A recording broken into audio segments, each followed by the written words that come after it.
avec nous Bertrand Gauthier, bonsoir. Bonsoir. Vous êtes un rescapé de l'attentat du Bataclan, vous êtes membre de l'association de victimes des attentats du 13 novembre 2015, Life for Paris. Cette année, les commémorations se déroulent dans un contexte un petit peu particulier puisque le procès a démarré.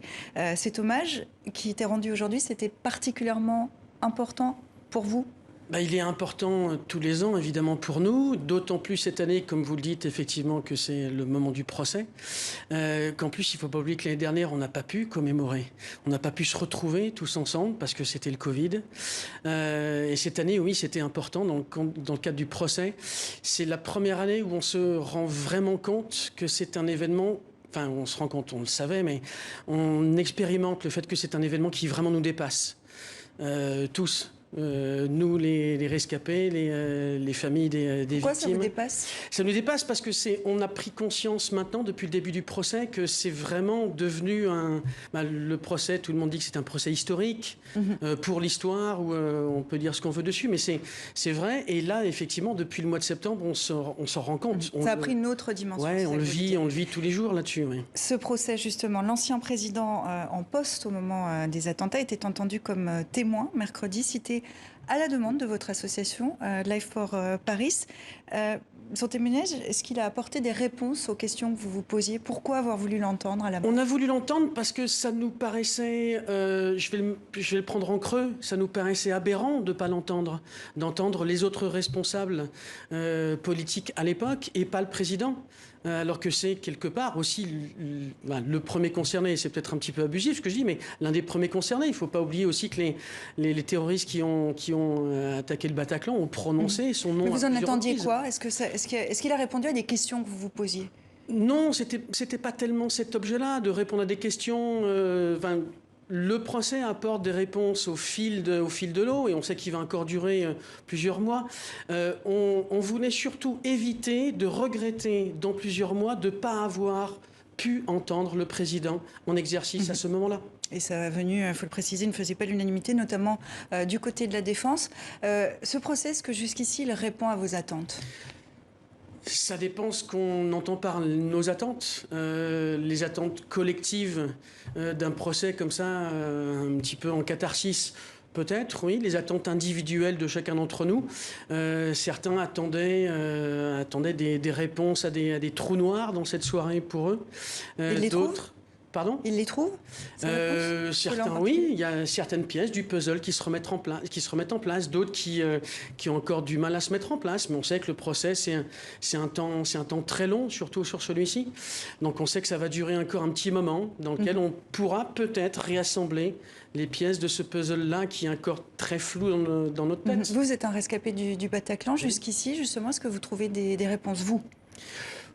Oui, je reçois quelques informations que je n'avais pas tout à fait en place. Je remets un petit peu de chronologie objective dans cette soirée-là, parce qu'on sait qu'on a tous eu le temps qui a vrillé dans cette nuit-là.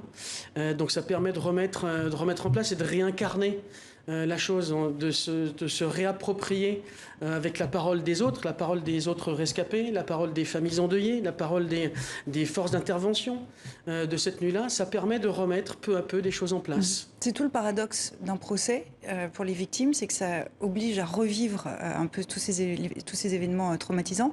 Mais est-ce que par ailleurs, avec ce que vous nous dites là, ça vous aide aussi à guérir et à avancer ?